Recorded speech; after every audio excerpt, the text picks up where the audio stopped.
우리가 읽은 시편 41편의 말씀은 병상 가운데 병에 걸려있는 상태에서 하나님 앞에 드리는 기도, 이런 내용을 담고 있습니다.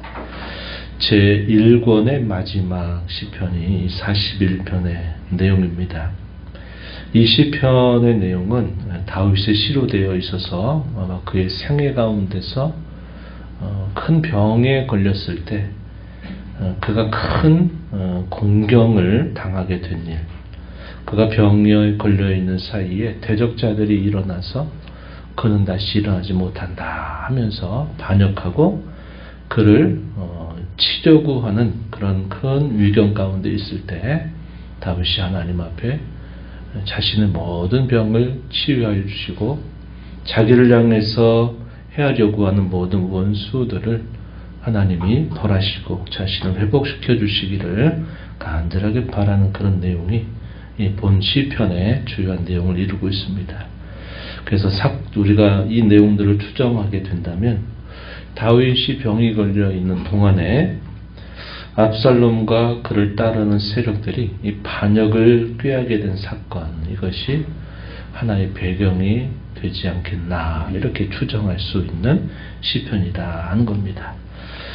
그의 삶에 있어서는 그러한 사건이 배경이 돼서 기록이 되지만 그 시편을 읽는 모든 교회와 성도들은 자신이 어떤 병에 걸렸을 때, 또 위경 가운데 있을 때 하나님 앞에 이와 같이 기도를 올릴 수 있다 하는 것을 우리에게 잘 가르쳐 주고 있습니다. 아프고 힘들고 괴로울 때는 뭐가 필요할까요? 위로가 필요하죠. 위로가 필요하고 또 그를 믿어주는 그런 자세가 상당히 필요합니다. 그것이 위로가 되고 힘이 될 수 있어요. 그런데 아픈 그런 틈을 타서 오히려 그 아픔 때문에 사라지기를 바라고 그 아픔 때문에 자신이 어떤 더 좋은 기회를 잡겠다라고 하는 사람들이 있을 때는 이게 얼마나 힘든 일이 되는지 모릅니다. 인간적인 배신, 이것을 경험하고 있는 상태, 몸은 아프고 힘들고 한데 또 자기의 가까이 있는 사람들도 그때 자신의 발꿈치를 드러내고 기회를 틈타려고 하고 그가 죽기를 바라는 원수들은 이때다 생각하고서 또 자신들이 득세하려고 하는 그런 태도를 보일 때 참 어려운 상황이 주어지게 되는 겁니다. 바로 그런 상황들 속에서 사람은 이렇게 배신을 거듭하는 일을 하지만 하나님은 언제나 변함없이 자신을 사랑하고 자신을 위하신다 하는 이러한 내용들이 대조를 이루고 있다. 우리가 이 시편을 통해서 확인할 수 있겠습니다. 오늘 우리가 읽은 이 시편을 우리가 좀 내용상으로 구별해 본다면 1절부터 3절의 이런 내용에서는 자신을 포함해서 누구든지 가난한 사람들, 또 힘겨워하는 사람들을 돌아보는 사람은 복된 사람들이다 하는 사실을 깨우쳐 줍니다. 그래서 이런 면모에서는 지혜시적인 그런 특성도 가지고 있는 시편이다, 이렇게 말하곤 합니다. 그래서 자신이 예를 들어 다른 사람이 어떤 어려움에 있을 때 그를 참으로 위하고 돌봐주는 그런 일을 하는 것도 복된 일이고, 또 반대로 자신이 어려움을 당할 때 또 다른 사람이 자신의 어려움을 함께 해주고 또 위로해주는 그런 사람도 복된 사람들이고, 자신이 아니더라도 다른 사람에 대해서 어려움 가운데 있는 사람들을 주님의 마음으로 돌봐주는 사람들 역시 다 복된 사람들이다 하는 사실을 깨우쳐주는 내용이 1절부터 3절에 소개가 됩니다. 그리고 4절부터 9절의 이런 내용에서는 자신이 아픈 그런 틈을 타서 이 배신하는 자들, 인간적인 이런 배신하는 사람들, 이런 사람들이 얼마나 간악한가 하는 사실을 하나님 앞에 아뢰는 내용, 마음이 너무나 힘들어서 아뢰는 내용들이 소개됩니다.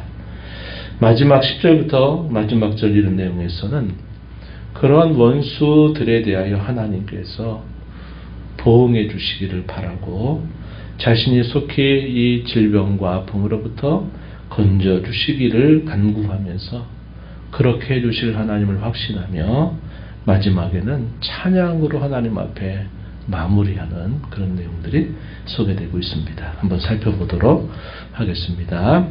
1절로 한번 가서 보십시오. 가난한 자를 보살피는 자에게 복이 있으며 재앙의 날에 여호와께서 그를 건지시리로다. 이렇게 말합니다.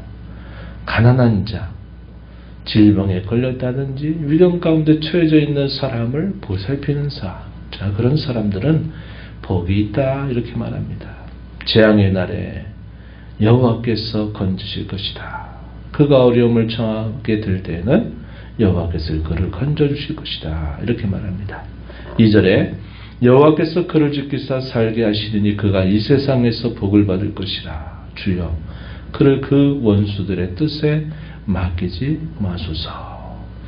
이러한 복을 비는 이런 기도에 있어서는 자신을 포함하기도 한다. 이렇게 말할 수 있고, 가난한 자를 보살피는 모든 자들 위한 축복의 기도다. 이렇게 볼 수 있겠습니다. 3절에 여호와께서 그를 병상에서 붙드시고 그가 누워있을 때마다 그의 병을 고쳐 주시나이다. 이렇게 표현했습니다. 여기까지가 바로 그런 내용들이 소개되고 있다는 것이고요. 4절 이하로부터 쭉 살펴보면 여기서는 이 배신자들이 얼마나 간악한가 하는 사실을 하나님 앞에 탄식하면서 고백하는 내용들이 소개됩니다. 4절에 한번 보세요. 내가 말하기를 여호와여 내게 은혜를 베푸소서. 내가 주께 범죄하여 싸우니 나를 고치소서 하였나이다. 질병 가운데서 하나님 앞에 그는 더 기도하는 모습을 보여주죠. 어떻게 기도합니까? 내가 주께 범죄하여 싸우니 나를 고쳐주소서. 이렇게 말합니다. 질병의 치유보다도 무엇보다 먼저 자신의 모든 죄를 하나님이 용서해 주시기를 먼저 하나님 앞에 아뢰고 있습니다. 그래서 자신의 죄를 용서하시고 자신을 치유하여 주시기를 간절하게 기도하는 겁니다. 그러면서 원수들이 어떻게 하는가? 5절 이하에 나의 원수가 내게 대하여 악담하기를 그가 어느 때나 죽고 그의 이름이 언제나 없어질까 합니다. 이렇게 말했습니다. 원수들의 악담이에요. 야, 다윗은 도대체 언제 죽냐? 저 질병 가운데인데 빨리 안 죽고 뭐하냐? 하는 식의 악담을 한다는 겁니다. 또 겉으로는 위하는 척하고 그 마음의 중심을 속이다가 나아가서는 뭐라고 말하느냐? 이제 얼마 안 남았다. 이제 금방 있으면 그 죽는다. 이렇게 한다는 거예요. 6절에 나를 보러 와서는 거짓을 말하고 겉으로는 아이고 괜찮냐? 빨리 낫기를 바란다. 이렇게 말은 하면서 그의 중심에 악을 쌓았다가 나가서는 이를 널리 선포한다. 이렇게 말합니다. 7절에 나를 미워하는 자가 다 하나같이 내게 대하여 수근거리고 나를 해하려고 꾀한다. 이렇게 하나님 앞에 하렵니다. 뭐라고 그들이 말하는가? 8절에 악한 병이 그에게 들었으니 이제 그가 눕보다시 일어나지 못하리라. 이렇게 그들이 말한다고 하는 겁니다. 이제 다윗은 끝났어. 그의 시대는 이제 막을 내리는 거야. 어쩔 수 없어. 그도 이제 금방 죽게 될 거야. 이런 식으로 말을 퍼뜨린다 하는 것입니다. 이러한 일들 속에 가까이 있었던 그의 친구들조차도 배반하는 태도가 나타난다고 고백합니다. 9절에 내가 신뢰하여 내 떡을 나눠 먹던 나의 가까운 친구도 나를 대적하여 그의 발꿈치를 들었나이다. 이렇게 말합니다. 다윗이 이러한 어려움에 처하게 되었을 때 이 압살롬 편으로 돌아선 사람들이 많았죠.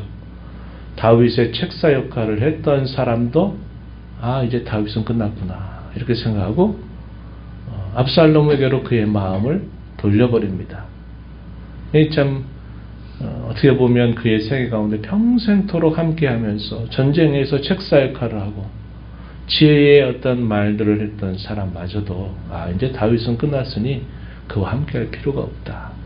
새로운 세력을 받는 그런 사람과 이제는 함께하는 것이 살 길이다 이렇게 생각을 하고 가까이 지냈던 사람들이 배반하는 그런 경우들을 맛봤죠. 얼마나 그 배신감이 힘들게 했을까 우리가 생각해 보게 되는 부분입니다. 여기까지가 그의 마음이 얼마나 질고로 인해서 힘들어하는 것도 있는데 가까이 있는 사람들 뿐만 아니라 원수들이 이제 다윗은 끝났다, 빨리 죽을 것이다 하는 말을 퍼뜨리고 다니니까 이게 얼마나 그에게 힘들겠냐 하는 겁니다.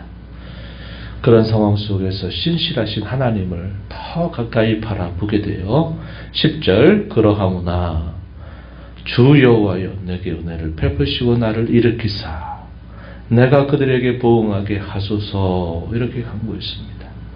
하나님은 언제나 변함이 없는 신실하신 분이고 자신을 사랑하시는 그러한 분이심을 알기에 그 하나님 앞에 은혜를 베풀어 주셔서 자신을 일으켜 주시기를 질병에서 치유하시기를 기도합니다. 그리고 그런 모든 대적들을 보응하게 해달라 하나님 앞에 간청을 올립니다. 11절에 내 원수가 나를 이기지 못하오니 주께서 나를 기뻐하시는 줄을 내가 알았나이다. 병상에서 다 배반하게 될 때 하나님이 자신에게 대하시는 그의 사랑은 변함이 없고 더 하나님이 구구절절히 그 하나님의 사랑이 그의 마음을 채우는 겁니다. 그래서 나는 기뻐하시는 줄을 알고 있습니다. 주께서 나를 사랑하시는 줄을 내가 알았습니다. 이렇게 표현했습니다. 12절에 주께서 나를 온전한 중에 붙드시고 영원히 주 앞에 세우시나이다. 지난날 그래왔던 것처럼 이제도 하나님께서 그렇게 은혜를 베푸셔서 자신을 다시 회복시켜 주실 것을 신뢰하는 간구를 올리게 됩니다. 그리고 마지막 절 이스라엘 하나님 여호와를 영원부터 영원까지 성직할지로다. 아멘 아멘.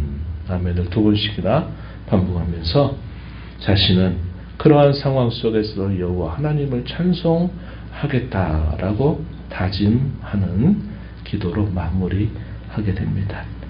결과가 어떻게 됐을까요? 하나님이 그의 기도를 들어주셨습니다.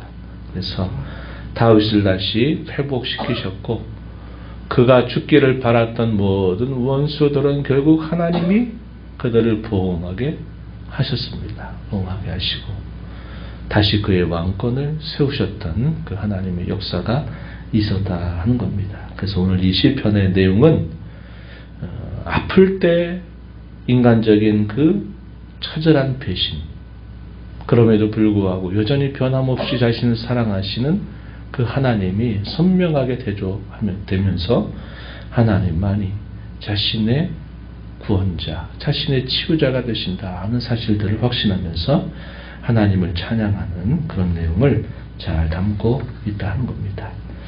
이것은 비단 질병에 걸렸을 때만 우리가 드릴 수 있는 기도가 아니라 우리가 이와 같은 어려움에 처해져 있을 때 많은 사람들이 배신하는 그런 상황들 속에서 언제나 변함이 없는 하나님 앞에 회복과 구원을 간구할 수 있다 하는 것을 우리에게 잘 가르쳐 줍니다.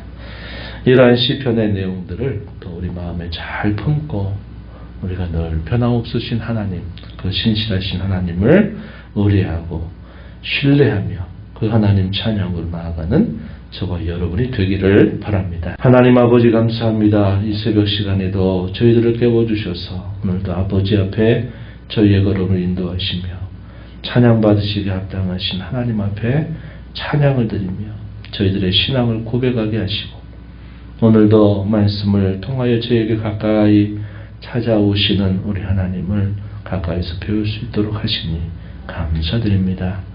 다윗이 질병 가운데 있을 때 다윗은 무엇보다도 자신의 모든 죄와 허물이 용서받기를 하나님 앞에 간구하면서 속히 자신을 회복시켜 주시기를 간절히 기도합니다.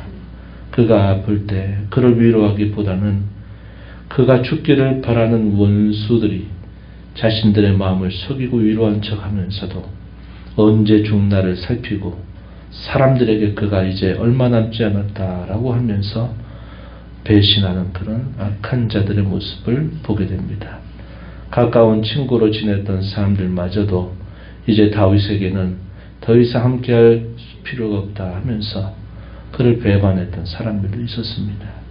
이런 인간적인 깊은 배신감을 느끼는 중에도 다윗은 그러하오나 주 여호와여 자신에게 은혜를 베풀어 주시기를 또 간구하며 하나님이 자신을 변함없이 사랑하신다고 하는 사실들을 확신하면서 하나님을 찬양하는 모습을 저희가 그를 통해서 살펴봅니다. 공경 가운데 있을 때, 질고 가운데 있을 때 성도가 이렇게 하나님 앞에 기도할 수 있다는 사실을 오늘 말씀을 통해서 저에게 일러주시니 이 말씀을 마음에 새기면서 늘 주님만을 의뢰하고 바라며 신뢰하며 하나님을 찬양하며 살아가는 저희들의 삶이 되도록 인도하여 주옵소서. 주 앞에 나와 기도하는 모든 심령들의 간구를 귀 기울이시고 응답해 주시기를 바라며 예수님 이름으로 기도하옵나이다. 아멘.